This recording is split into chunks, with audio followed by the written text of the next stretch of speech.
Okay, for today's video, tatlong cash loan app ang pag-uusapan natin.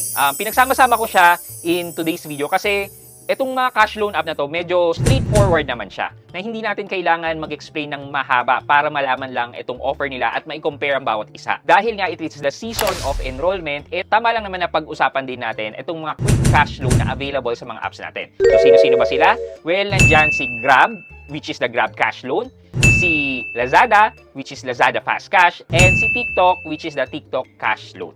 So yan ang pag-uusapan natin today. Sino ba sa kanila ang may mababang interest? Sino ba sa kanila ang nagpapautang ng walang kaltas? At sino ba sa kanila ang may mahabang payment terms? So samahan niyo ako, sit back and let's discuss coming right up.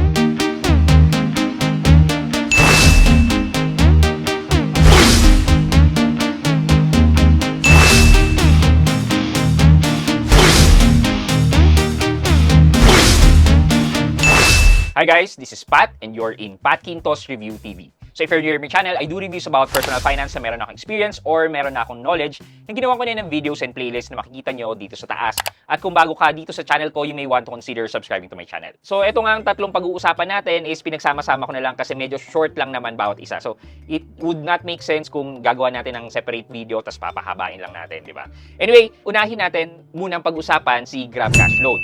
Meron po akong full review po nito, yung pinahabang version, which is makikita nyo po dito, nandiyan kung paano po kayo mag-apply and yung mga iba't ibang bagay na kailangan yung malaman about Grab Cash Loan. But, for now, papabilisin natin yung video na yan. Okay, so, basically si Grab Cash Loan ay offered sa loob ng Grab app.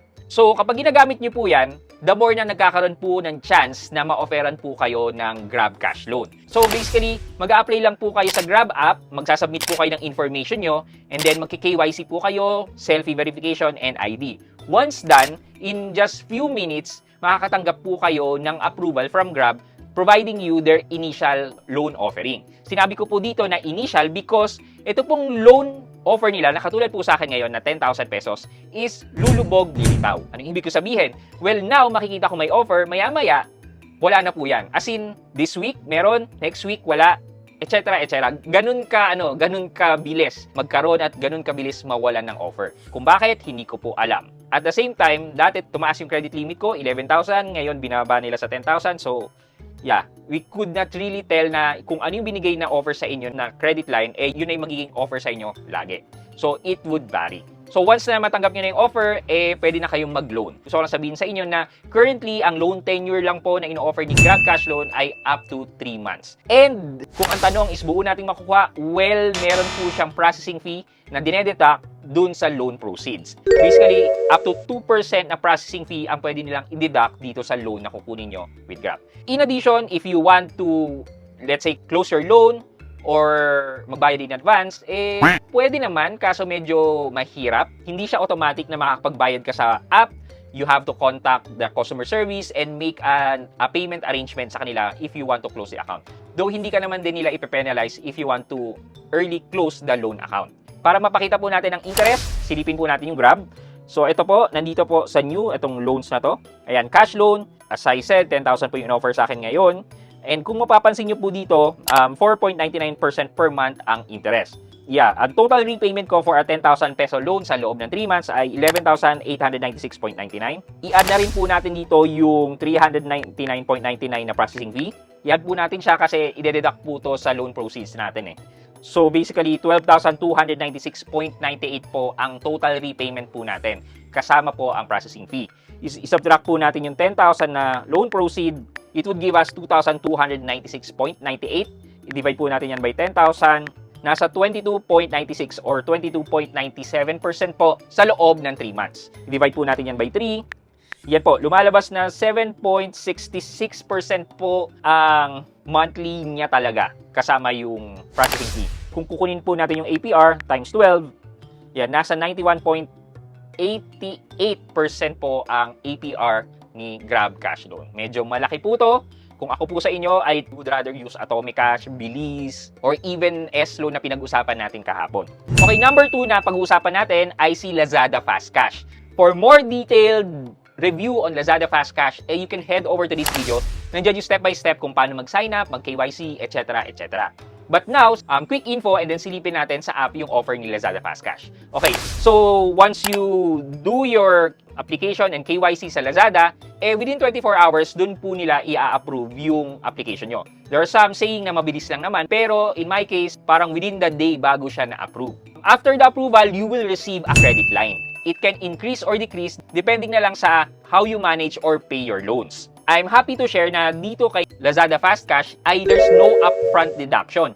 Meaning, yung processing fee, hindi po siya i-deduct once na ma-receive mo ang loan proceed. Ang mangyayari po dyan is ikinakarga po nila yung processing fee on a monthly basis. And you have the option kay Lazada Fast Cash na mag-prepay or even close the account within the app mismo. So, silipin na natin ang interest and tenure dito kay Lazada Fast Cash.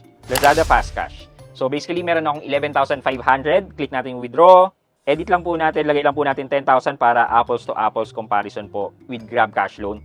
So basically yan, ang tenure na in-offer po dito sa akin by WeFund Lending or One Hand ay up to 6 months. Yan, hindi ko po pala nasabi sa inyo kanina na ang nagpo-provide po ng loan service dito sa akin sa Lazada Fast Cash ay si One Hand or si WeFund Lending. So basically, sa 6 months daw po na 10,000 pesos, ito po yung monthly amortization ko, which is 2,066.67. And then, ito po yung breakdown niya. Merong 350 na monthly interest and 50 pesos na service fee. So, kung i-calculate po natin yan, 2,066.67 times 6, it would give me 12,402. I-subtract natin yung 10,000. 2,400 po ang processing fee and interest. I-divide po natin to by 10,000. Nasa 24% po sa loob ng 6 months. I-divide po natin yan by 6. 4% per month times 12. Ayan po, nasa 48% lang po per annum. Comparing Grab Cash Loan, mas makakamura po kayo kay Lazada Fast Cash. Last but not the least na lang po ay si TikTok Cash Loan. Okay, ganun din naman po, same thing with the two apps. Sa loob po kayo ng TikTok, mag-a-apply ng cash loan na to and in-offer lang din po to on an invite basis. Basically, pag nakita nila na okay ang pagbabayad mo kay TikTok Shop, then i-offer po nila ito sa inyo. Once you apply, nakapag-KYC po kayo and apply, saglit lang naman din po yung evaluation nila and you will receive the approval or rejection. Once approved, bibigyan po kayo ng credit line na, again, pwede mag-increase or decrease depending on your payments. Also, just to share po sa inyo, meron po silang upfront deduction na nagre-range ng up to 2% po. It would vary depending po sa loan provider nyo. Meron po kasi dyan si GoTime, nandyan po si One Hand din, nandyan din po si Akulaku, etc. Pwede rin po kayo mag-early repayment through the TikTok app din po. And just to show you the interest and tenure din naman po ng TikTok Cash Loan, silipin po natin sa TikTok. Okay, click lang po natin sa shop. Tapos, makikita po natin dito sa Pay Later. Click po natin dito. Hindi po ito. Ito po siya. Need faster funds. Click withdraw. So, dyan po natin siya titingnan. Basically, cash loan ko po, ang limit po sa akin ay 8,500. So, hindi po natin directly mako-compare kanina sa 10,000. But, kukunin na lang po natin siya sa interest. So, click lang po natin withdraw loan. And yan, makikita po natin na up to 6 months po ang available na tenure sa akin ng TikTok Cash Loan. And again, ang nagpo-provide po ng loan para sa akin ay si WeFund Lending Corporation or katulad ng Lazada Fast Cash na si One Hand. So, sa 6 months, ang babayaran ko ay 1,926.67 and monthly interest and service fee of 6%. So, 510 per month. So, kung i-calculate po natin yan, 1926.67 times 6, it would give us around 11,560. And luckily, para sa akin po, wala po siyang deduction dahil po si WeFund Lending ang nag-provide sa akin. Pero like nabasa ko po si GoTime, meron po siyang upfront deduction. Okay, so 11,560 po yung total repayment. I-minus po natin yung 8,500 na principal. 3,060 po ang total interest.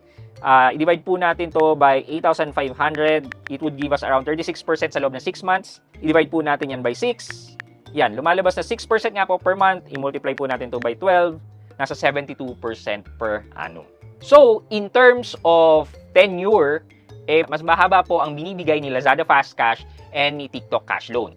These two cash loan can offer up to 12 months to pay po. But po yung sa akin, binigay lang po nila ay only up to 6 months. And then, si GrabPay naman po ay 3 months to pay lang po.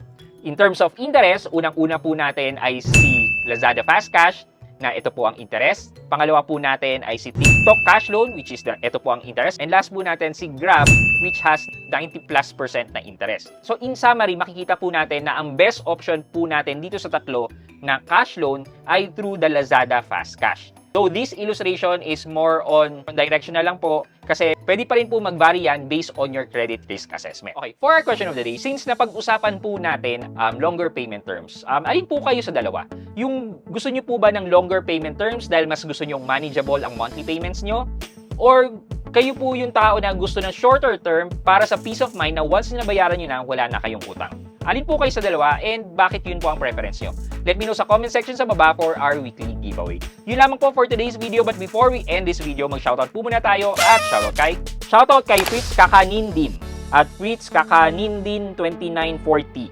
Ang sabi po niya, thank you Sir Pat for sharing your deep knowledge. Wow, deep naman to. I learned a lot from you throughout the years. Wow, throughout the years. Follower ko po pala talaga siya. Kay Sir Fritz Kakanindin, shoutout po sa inyo. Thank you so much po for your support and sa patuloy na panonood ng mga videos ko. Salamat din po. Yung patuloy niyo pong pagsuporta sa akin, yan po ang isang bagay na nagpupush po sa akin to create more content for you. Maraming salamat po. I hope you like this video. Leave a thumbs up and if not, wala nang problema dyan. But continue to support me by subscribing to my channel by clicking the subscribe button and also the bell button sa subscribe para makareceive kayo ng latest notification sa lahat ng upload ko. Again guys, this is Pat Quinto and you're in Pat Quinto's Review TV. Bye-bye!